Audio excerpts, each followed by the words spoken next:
Bacterial skin infections இந்த சீசன்ல common. அது மூக்குலேருந்து தான் முக்காவாசி பரவும். மூக்கை சுத்தி இருக்கிறது சளி பிடிக்கும். அந்த சளி கிருமியில அந்த பாக்டீரியா கிருமி இருக்கும். குழந்தைங்க மூக்கை கை வைக்கும், மூக்கை கை வச்சுட்டு உடம்புல எல்லா இடத்துலயும் கை வச்சுக்கும். சோ இந்த குழந்தைகிட்ட இருந்து அடுத்த குழந்தைங்களுக்கு வரும், அடுத்த குழந்தைங்களுக்கு அடுத்த குழந்தைகள் வரும். ஃபங்கஸ் கிருமிக்கும் பாக்டீரியா கிருமிக்கும் நம்ம எப்படி வித்தியாசம் கண்டுபிடிக்கலாம் அப்படின்னா, ஃபங்கஸ் அப்படிங்கிறது படையா இருக்கும். அது ரிங் வேர்ம் அப்படின்னு சொல்லுவோம். அட்வர்டைஸ்மெண்ட்ல எல்லாம் காமிப்பாங்க இல்லையா, ரிங் வேர்ம் சொல்லி அதே ரிங் போட்ட மாதிரி பார்டர் இருக்கும். அது படைங்கிறது ஃபங்கஸ். புண்ணு மாதிரி இருக்கிறது பாக்டீரியா கிருமி. புண்ணு மாதிரி இருந்துச்சு அப்படின்னு சொல்லி சொன்னா அது ப்ராப்ளம் கொடுக்கக்கூடியது, ரொம்ப ஈஸியா ஸ்ப்ரெட் ஆகும். அதனால இமிடியேட்டா போய் டாக்டர் கிட்ட காமிச்சு ட்ரீட்மெண்ட் எடுக்கணும். ஃபங்கஸ் அப்படிங்கிறது இமிடியேட்டா ஒன்னும் தொந்தரவு கொடுக்காது, ஆனா பரவிக்கிட்டே இருக்கும். அது ரொம்ப அரிப்பு கொடுக்கும், ஒரு இரிட்டேஷன் கொடுக்கும். சோ அது ட்ரீட்மெண்ட் எடுக்கணும். பட் அதை தவிர்த்துக்கிறதுக்கான அதிக வாய்ப்புகள் இருக்கு. சோ அப்படி இருந்தாலும் ஒரு பார்த்துட்டு சரியா வரல அப்படின்னு சொன்னா ஃபங்கஸ் கிருமிக்கும் போய் டாக்டர் கிட்ட ட்ரீட்மெண்ட் எடுக்கிறது நல்லது. நம்மளா இஷ்டத்துக்கு லோஷன்ஸ் யூஸ் பண்றது அது சரியா வராது. ஏன்னா பாக்டீரியா கிருமியா ஃபங்கஸ் கிருமியா நம்மளால பெருசா கண்டுபிடிச்சிட முடியாது.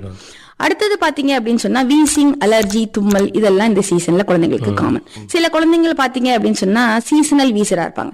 சம்மர்ல எல்லாம் நல்லா இருப்பாங்க, திடீர்னு ஒரு மழை பெஞ்சோடனே கடகடான்னு வீசிங் வந்துடும். அதுவும் ஃபர்ஸ்ட் வீசிங் ரொம்ப சிவியரா வரும். சோ இந்த மாதிரி குழந்தைங்களுக்கு அவங்க அம்மாக்கு தெரியும், போன வருஷமே இந்த குழந்தை இப்படி கஷ்டப்பட்டுச்சு அப்படின்னு சொல்லி அந்த மழை ஆரம்பிக்கிறதுக்கு முன்னாடி அவங்க கன்சல்டன்ட் டாக்டரை போய் பார்த்து இந்த சீசன்ல நான் எமர்ஜென்சிக்கு எந்த இன்ஹேலர் யூஸ் பண்ணிக்கணும், சப்போஸ் மிட் நைட்ல வீசிங் ரொம்ப சிவியரா வந்துருச்சுன்னா எந்த இன்ஹேலரை யூஸ் பண்ணிக்கணும், எப்ப நான் வராம தடுக்கிற இன்ஹேலரை யூஸ் பண்ணணும், என் குழந்தை இந்த வருஷம் எப்படி ஸ்டேஜஸ்ல இருக்காங்க அப்படிங்கறத நீங்க மழை ஆரம்பிக்கிறதுக்கு முன்னாடியே அந்த எந்த டாக்டர் கிட்ட அந்த வீசிங்காக காமிக்கிறீங்களோ அவங்க அழகா எழுதி கொடுத்துருவாங்க. இந்த மாதிரி இந்த எமர்ஜென்சிக்கு ரெஸ்கியூ மெடிகேஷன் யூஸ் பண்ணு, 2 பஃப் 3 வேளை வெய். இப்படி சரியா வரலங்கிறத அந்த ஒரு மிஷின் மாதிரி ஒண்ணு கொடுப்போம், அந்த குழந்தைங்களை ஊத சொல்லுவோம். அம்மாவே ஊதி பாத்துக்கலாம். அதை ரொம்ப சிவியரா இருந்துச்சு அப்படின்னா முதல்ல ஃபர்ஸ்ட் ஸ்டேஜ்ல அவங்களே குழந்தையை ட்ரீட் பண்ணிக்கலாம், செகண்ட் ஸ்டேஜ்லயும் அவங்களே ட்ரீட் பண்ணிக்கலாம். ரொம்ப சிவியர் ஸ்டேஜ்னா இமிடியேட்டா ஹாஸ்பிட்டல் கூட்டிருப்போம். சோ ஒரு அப்ஜெக்டிவ் மெத்தட், அது பீக் ஃப்ளோ மீட்டர்னு சொல்லுவோம். அதை குழந்தைங்களுக்கு கொடுத்துட்டு அவங்க அம்மாவே அதை எப்படி யூஸ் பண்றதுன்னு சொல்லி கொடுத்துட்டு குழந்தை மோசமா இருக்கா வீசிங்ல அப்படிங்கறத அவங்க அம்மாவே கண்டுபிடிச்சுக்கலாம். எல்லா வீசிங்க்கும் பயப்பட வேண்டிய அவசியம் இல்ல. சிவியர் வீசிங்க அம்மாக்கள் மிஸ் பண்ணிடக்கூடாது. அதாவது ஆல்ரெடி வீசிங் இருக்கவங்களுக்கு ஓகே, இப்ப புதுசா ஒருத்தவங்களுக்கு சளி காய்ச்சல் இருக்கு, ஒரு மூச்சு திணறல் இருக்கு அப்படின்னா அது வீசிங் தான் அப்படின்னு என்னென்ன அறிகுறிகளை வச்சு கண்டுபிடிச்சுக்கிறது பேரண்ட்ஸ்? ஒரே ஒரு காமனா என்ன இருக்கும் அப்படின்னு சொல்லி சொன்னா நிமோனியாவும் அப்படிதான் இருக்கும், வீசிங்கும் ஒரே மாதிரி தான் மூச்சு வாங்கும். மொயின்னு அந்த ஃப்ளூட் மாதிரி சத்தம் கேட்டுச்சு அப்படின்னா அது இன்வேரியபிளி வீசிங் தான். அது ஃபர்ஸ்ட் ஸ்டேஜ் செகண்ட் ஸ்டேஜ்ல கேட்கும், 3வது ஸ்டேஜ்ல சத்தமே கேட்காது.